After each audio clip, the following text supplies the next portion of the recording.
You're listening to a fight against free kill laws from AMP Media Production Studio. Welcome to the Fight Against Free Kill Laws with Ed Salazar, where we give a voice to those who have suffered firsthand from medical malpractice. In Florida, families devastated by medical negligence are left without justice because of a law many don't even know exists. Florida's free kill law prevents families from holding doctors accountable. These are real stories with real loss and no justice. Contact Ed at 561-239-2417 or visit afreekill.com. Today we uncover the truth, share real stories, and demand change. Good evening, friends, and once again, thank you for taking the time to listen in.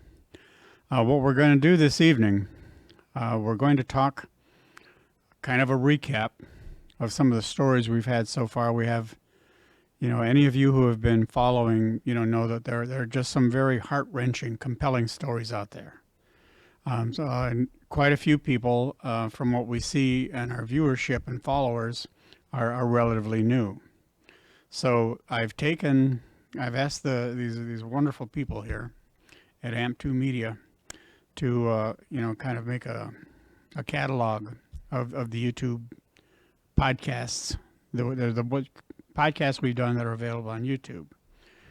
But I want to go over, just give a brief summary of some of the people we've had already. And then at the back end of the show, we're going to talk about what our plans are for the coming legislative year. One of the very first people we had on the show was Cindy Jenkins. And Cindy Jenkins, those of you, again, who have been following know that she is a warrior. Cindy lost her beautiful daughter, Taylor, who had just turned 25, engaged to be married. A beautiful, beautiful young lady. She was violently rear-ended in an automobile accident in the Orlando area. Taken to a hospital where, she was unconscious at the time of the accident. Taken to the hospital, and the initial diagnosis was traumatic head injury. Well, it turns out that was completely false, and she actually had a tear in an abdominal artery. And by the time the correct diagnosis was made, it was too late. Now, to compound things and to make things worse, the hospital tried to hide the actual cause of death. The report, the autopsy report, everything was wrong. Cindy had to go on her own and get her own autopsy to get the correct diagnosis. And even with this, now this, you've got to believe borders on criminal law. This is becomes a criminal case. But she could not get any legal representation, again, because her daughter fit the profile. And you hear us talk about the profile over and over. If you're over age 25, if you have no dependent children, you have no family member, no loved one has any recourse for compensatory damages. There's no monetary compensation for that. But even worse, there's no accountability, because if there's no litigation, there's no accountability. And that was our first guest. Then we had Melody McDonald. Melody McDonald, she's actually the lady that started the Florida Medical Rights Association. And her mother passed, and her father, in the same week, was so torn, so heartbroken. He had to be hospitalized. The hospital's answer to his emotional condition was sedation. And, please listen to Melody's full interview. I think it's show number 4 on our YouTube channel. Her father's parting words, the last words he ever said to her was, "Please get me out of here. They are going to kill me." and less than 12 hours later, he was dead. Again, he fit the profile. Show number 5, we had Dr. Allison Ashley. Her father was a COPD patient. You know, he had COPD, but it takes a special skilled physicians to manage COPD properly, even when they're hospitalized, and a series of medication errors, I believe, again related to sedation, resulted in her father's passing while a patient in the hospital. In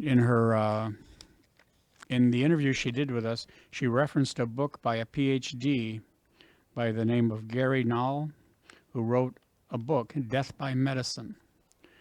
And she also brought a term to our attention that everybody that follows this effort should be aware of. It's iatrogenic death. That's IATROGENIC, iatrogenic death. And what iatrogenic death refers to is any death caused by medical intervention at the hands of here, according to AI, it's a fatality caused by medical intervention, including medical error, medical negligence, or known side effects of treatment. And when I first got involved in this effort to get this draconian law repealed, my research took me to a study that was done at Johns Hopkins University. I believe it was around 2016. And their study indicated that there are someplace around 400,000 deaths per year in the United States that are iatrogenic deaths. Now think about that. And a lot of researchers and analysts think that number would be much higher if the CDC actually had a code for medical error. They do not. Again, going back to my son's passing, on his death certificate, there was nothing about medical error on there.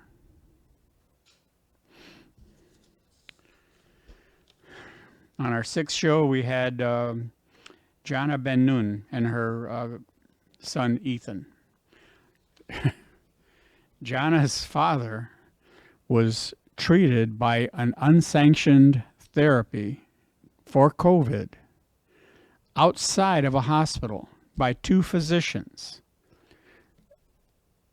Now, these people had to have been operating outside of their scope of practice.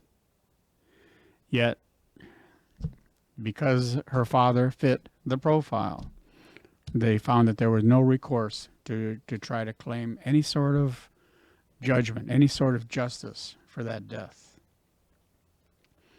We had a Linda Lohman from the Orlando area. Linda had her daughter Paige, a beautiful, beautiful soul, but a special needs patient. And she, because of the nature of her condition, she was prone to hydrocephalus. She had been a twin, and the twins were born prematurely. The twin sister did not survive, but Paige did, and she grew up to be a beautiful, beautiful young lady. She had friends, she had a boyfriend, she was functional. She went into the hospital for treatment of her hydrocephalus. Now, this is another issue with the healthcare system. She became, very, very, she declined to the point where they wanted her transported by EMS from the home to the hospital. But because she had become adult age, the EMS followed their protocol and took her to an adult hospital. Even though she was in her early 20s, because of her condition, and she had only ever been followed by pediatric neurologists and pediatric vascular surgeons. In spite of that, she was taken to an adult ICU. The timetable in which she was treated was not appropriate. It was wrong. The delay in getting her the proper treatment eventually resulted in her death. And show number 12, Stacy Warner. She is from the Fort Walton area. Her brother, a Marine veteran, honorably discharged from the Marine Corps, served honorably in the Marine Corps, was in a motorcycle accident. In the motorcycle accident, he went over and he broke his leg, and it was a severe break. It took 3 days before they finally set the brake. And you can imagine, the treatment that he had to get certainly, again, involved opioids. Somebody failed to recognize the fact that her brother was also treated for OSA, obstructive sleep apnea. And the treatment for obstructive sleep apnea in his case was a CPAP device, non-invasive ventilation. Somebody blew that, and he was given the sedation, which depresses the respiratory drive, and he was never, CPAP was never applied to him. And he died during the night in his sleep. A Marine veteran.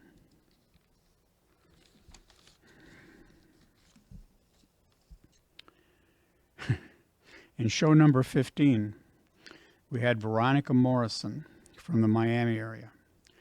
Veronica's sister was a 20-year vet of the Army. She was a master sergeant in the Army, served honorably, and was discharged when it was learned that she had early stage ALS, and that the determination in the Army was that it had been service acquired. Something that was involved in her service led her to become symptomatic with ALS. At the time that she got so that her breathing was becoming impaired and she felt she had to go to the hospital, they called EMS. They requested, now they lived in North Miami, they requested that she be taken to the VA hospital, which at the most would have been maybe a 40-minute ride. EMS insisted that they had to take her to the nearest hospital, which was in North Shore where they lived. She wasn't managed properly, and again, listen to her the full story with her, but her sister ended up passing away, and it was completely preventable.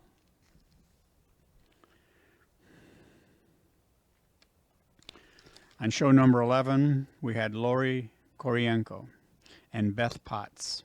Lori lives in the Melbourne area, or Lauren, lives in the Melbourne area, and she and her sister are both very, very involved in this movement, and this resulted from the death of her father.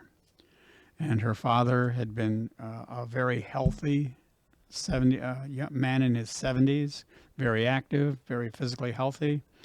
Again, medical mismanagement, medical error in a large hospital in the Melbourne area. And again, a death that was completely preventable.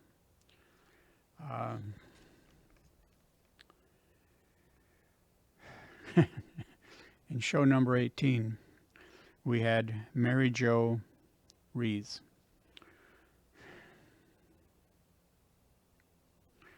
Her father went for what was supposed to be a relatively minor surgery, mitral valve repair, I believe. And they told him it would be about a 2-hour procedure.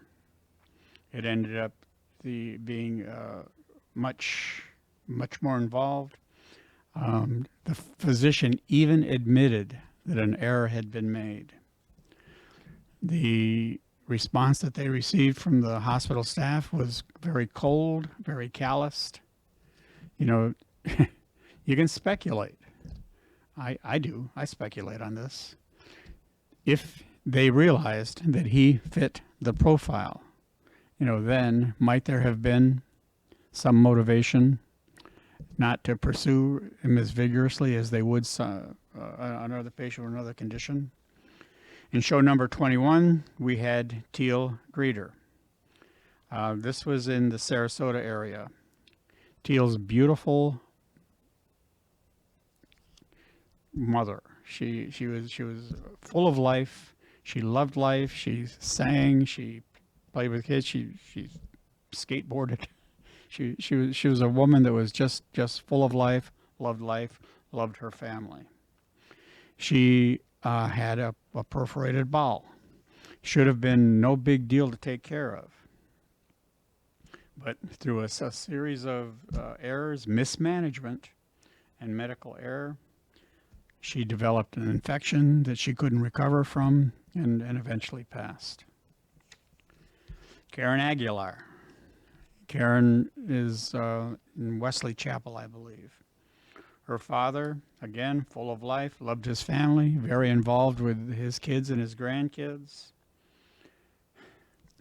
He fell. He had a fall, and he was complaining of a little pain. He and Mary Jo decided, well, let's take you to the emergency room just to have you checked out. They even stopped to get a bite to eat on the way to the emergency room. The ER physician convinced him that he should probably be admitted for observation. During the course of that overnight observation, a nurse determined that he was agitated and sedated him with a medication that never should have been used for someone in his condition. He had pre-existing atrial fibrillation. A long series of errors led to his having to be transferred to an ICU. And again, through a series of calamities, he succumbed and died.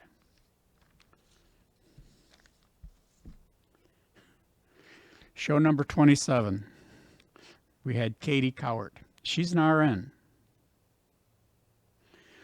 Her mother had moved to the Sarasota area. She also was supposed to be hospitalized for just a very minor cardiac procedure. Again, they told her, it'd be approximately 2 hours or so, and she would be fine. 2 hours went to 4 hours, 4 hours went to 6 hours, 6 hours went to 7 hours. Finally, someone came out to talk to them. And when the physician came out, as Katie recalls, he had blood on his shoes. He was shaken, visibly shaken. And he said that there had been complications in the surgery. And he indicated that there had been a laceration in her father's lung.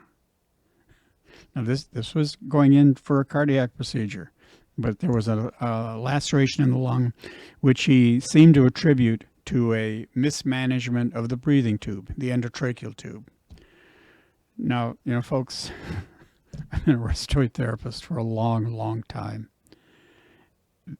There is no way that story could be true. Her condition progressed to the point where they actually had to put her father on ECMO. It stands for extracorporeal membrane oxygenation. And it's just a system where they bypassed the lungs and feed the blood through a membrane system to oxygenate it and replace carbon dioxide, just bypassing the lungs. A very complicated, a very expensive procedure.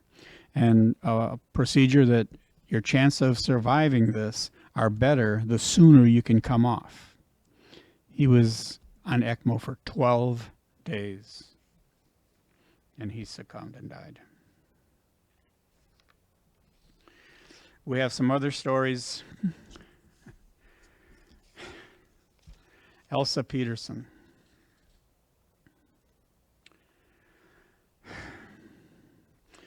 Elsa's beloved son, Jim, had asthma.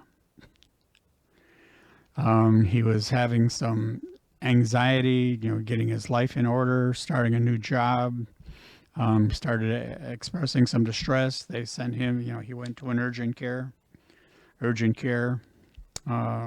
felt that he needed to go to a hospital. Hospital over treated him in their opinion. Again, long story short, now this was during COVID, and Elsa, even though she was his power of attorney and she was health care surrogate, she had some medical background herself, but she was not allowed to come in to see him. By the time she was allowed to come in to see him, he had declined to the point where they put him in an intensive care unit, where he eventually suffered a cardiac arrest and passed. We have Austin Hodge. Now, Austin's story is ongoing. We're hoping that we're going to have Austin and his mother on our show at some future date. But in the podcast where Austin did appear, Austin, again, served in the military, honorably discharged, and became a firefighter paramedic. He is also a respiratory therapist. His younger brother wanted to follow in his footsteps, also became a paramedic. His younger brother, on a call where they were working with someone who had a pulmonary condition, shortly after that, his brother, Jarius, became ill and felt that he had to go to the hospital. In the hospital, he declined rapidly. He had multiple systems failure. His blood count was diving.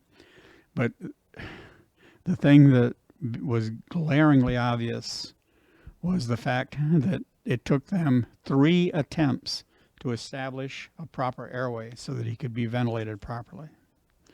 As I said, whether it would have made any difference or not, it never should have happened. And they're looking into this, is still ongoing. The most recent guest that we had was Dominic Phillips. I'll just sum this up with, WTF. Dominic's mother, she went into the hospital for a procedure on her liver. Should have been a very, very minor procedure. 2 days, discharged, post-op, discharged to home. She dies at home. 2 days post-op, the medical examiner determined without an autopsy that she died of natural causes. Dominic wasn't buying it. His family wasn't buying it. Nobody was buying it. So again, he also paid for a private autopsy. And the autopsy found that there was indeed a botched surgical procedure on one of the ducts where they were trying to repair it surgically. So again, was this cover-up? Is this criminal? How can these things go unaccounted for? How can there be no accountability for actions like this? And, our program, our goal is not to bring down healthcare in Florida. Far from it. I've made a career in healthcare. I've been in healthcare for 50 years. My favorite people are in healthcare. I respect it and I love it. What we want to do is make it safer. If when instances like this happen, there's no litigation, then there's no accountability. And it's just that simple. Okay, now for the coming legislative session, we have some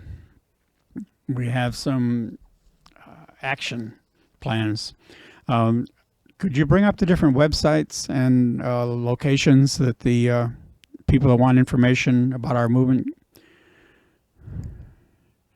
Okay, well this is my website, and that talks about my book, and here we have the website for FloridaFreeKill.com, the website for the Florida Medical Rights Organization, and on Facebook we have 2 new things. We have Florida Medical Rights Association on Facebook, and we also have the Healthcare Accountability Initiative. If you want to follow, if you want to help, if you want to get involved, please. As we said before, you know, politicians, they understand money and they understand numbers. Now, we may not have the money. We don't have the kind of money that these lobbyists do for the AMA and the Florida Medical Association and the Florida Hospital Association. We may not have that kind of money, but we are developing the numbers. And in a show very, very soon, we're going to have some additional information on that. And it's a blockbuster, I assure you. Okay, I'm going to close this. Thank you all. I see the numbers going up on the way we're being followed. It's climbing at all these different locations. Soon we will have sites up on TikTok. We will have sites up on X. I'm trying to learn Substack, and I'm functionally illiterate with computer issues, but thank God I've got a team here at AMP2 that can pull my weight. So, thank you again. Thank you for joining us. We will be seeing you again soon. God bless. Thank you for watching The Fight Against Free Kill Laws with Ed Salazar, where we interview those who have dealt firsthand with medical malpractice. Families are devastated by medical malpractice and left with no justice. This isn't just a loophole. It's a failure to protect the ones we love. It's time to change the law. It's time for accountability. Contact your state legislatures, visit afreekill.com for more information on how to help, or contact Ed at 561-239-2417. Because every life should matter. You're listening to A Fight Against Free Kill Laws from AMP Media Production Studio.